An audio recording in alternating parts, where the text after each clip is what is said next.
Nigel Williams-Goss is our guest speaker this morning. Many of you know he went to school at both UW and Gonzaga. And in 2017, as a junior, he led Gonzaga to the national championship game. He was named West Coast Conference Player of the Year, second team All-American, first team Academic All-American. He was drafted by the Utah Jazz later that year and spent the first 2 seasons overseas, 1 year in Serbia and another year in Greece.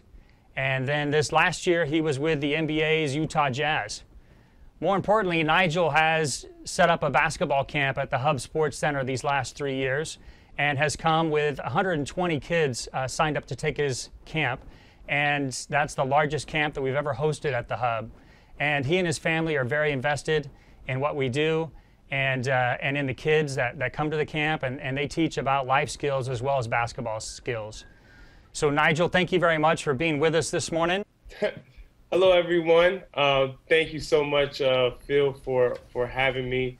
Thank everyone for being here this morning. When Phil asked me if I would speak, I told him yes without hesitation. It was a no-brainer for me to be here to talk to you all today. Phil and I have been growing our relationship the last 3 or 4 years with him, the Hub Sports, and the entire team. And it's just been an overall great experience. So again, thank you all for being here. And I'm very fortunate to be a speaker at this event.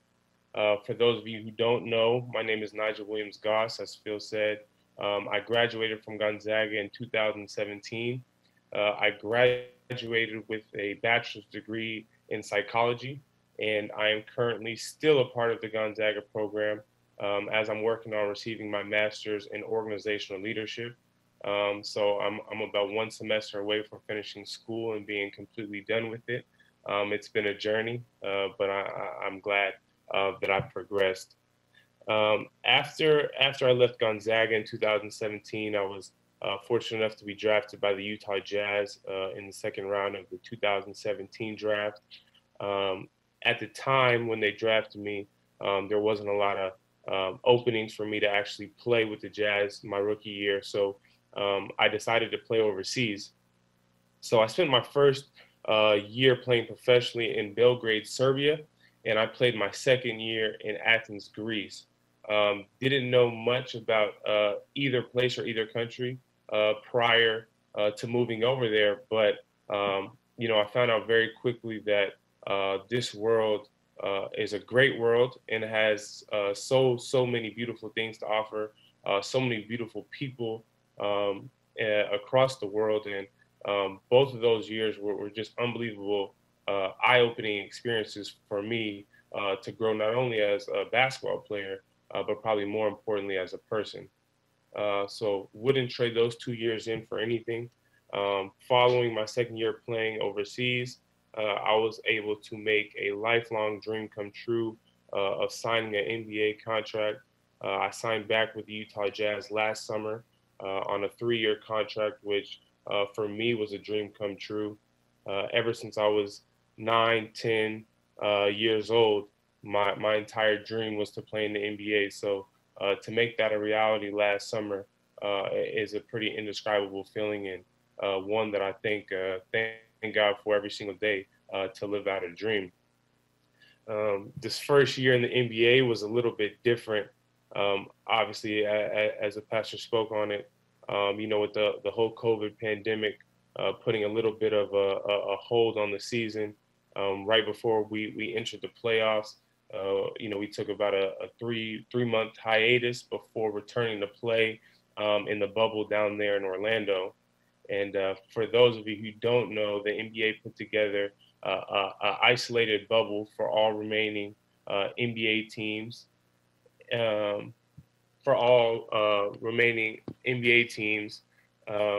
it was a crazy experience playing in front of no fans, being away from our family for 2 months. It was a long time. It was a unique experience, and it was one that I found a challenge to grow as a person. Again, when you're isolated in a bubble, away from everyone for that amount of time, it really is a challenge. Um, it really is a challenge to find ways to be productive. Um, I think when you're at home, it's easier to kind of come up with your routines and we learn how to navigate our day-to-day lives. But down there it was very very different. So this is definitely an experience that I'll be able to tell my kids one day that I played in the first NBA bubble, and something that I'll definitely never forget. The only downside to the NBA bubble was that we weren't able to do our camp as we do every summer at the Hub Sports, and that was obviously disappointing for all of us. For me, I knew as soon as I left college that I wanted to give back to the youth in some way, shape, or form, and I felt a great way for me to do that was through basketball and through youth camps. I think for me, it's kind of where I, laid the foundation for not just my basketball skills, but my entire mindset, my work ethic, and habits that have shaped me to this point. One of the best pieces of advice that I ever received was at a youth camp, and they had a guest speaker by the name of Darnell Valentine, who was an ex NBA player, and he told us, he said, to be great, you have to be different.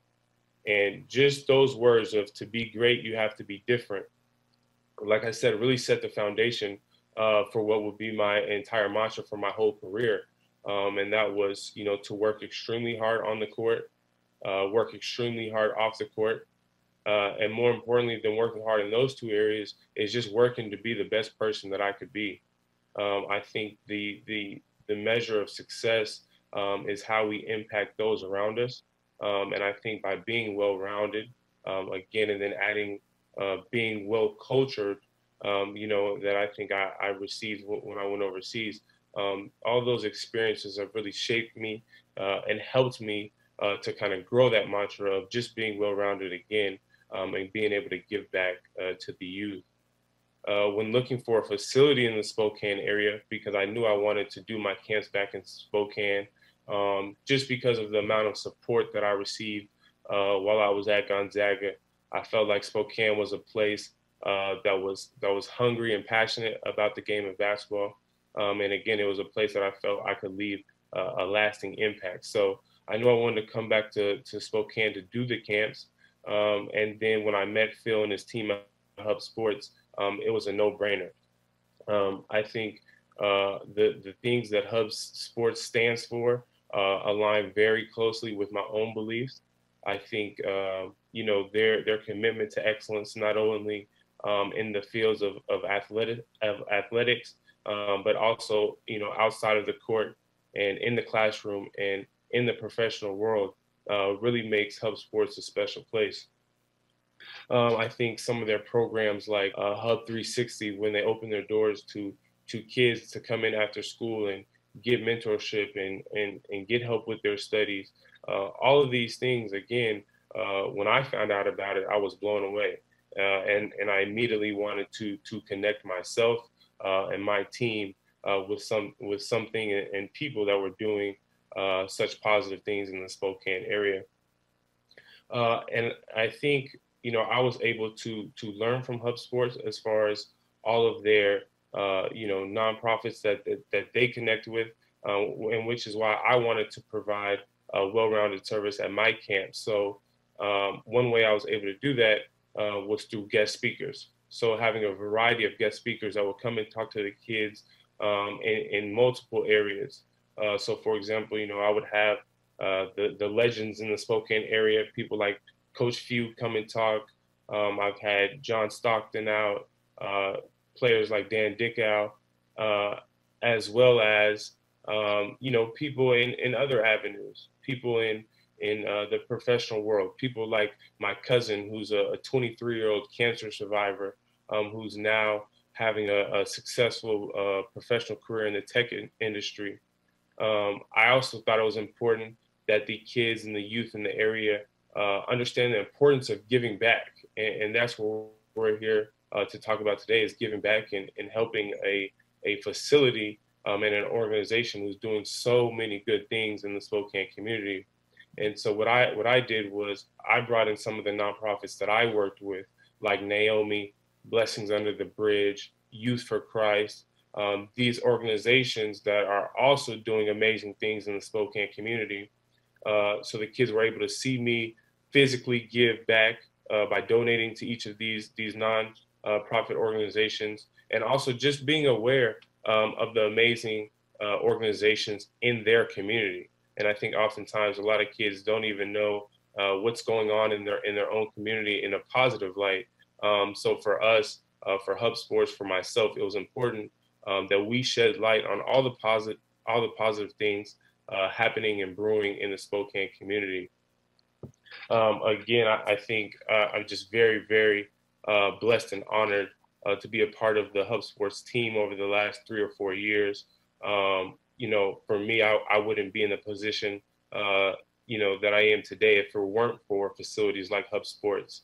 You know, there was a community center where I grew up that I would go to before school every day, and that laid the foundation to my work ethic. And I think anyone that knows me knows, you know, everything that I've earned through this game and in life is through my hard work and my dedication. And I think that's all because a door was open for me at a community center in my local area. I didn't go to any camps at this particular facility, but just having that outlet and that resource, again, kind of paved the way for me. So I understand how important community centers and organizations like Hub Sports are. I'm very fortunate to have gotten to know Phil and his team, you know, so well. And I'm really looking forward to continuing to help grow their organization as we impact the many lives of the youth in the Spokane area. Again, thank you all for being here. Phil, thank you so much for having me. And I'm just looking forward to growing this even further. Thanks. Awesome. Thank you, Nigel, so much. We really appreciate hearing from you this morning, and look forward to having you back next summer with a camp in person. So thank you very much for your time today. We really appreciate it.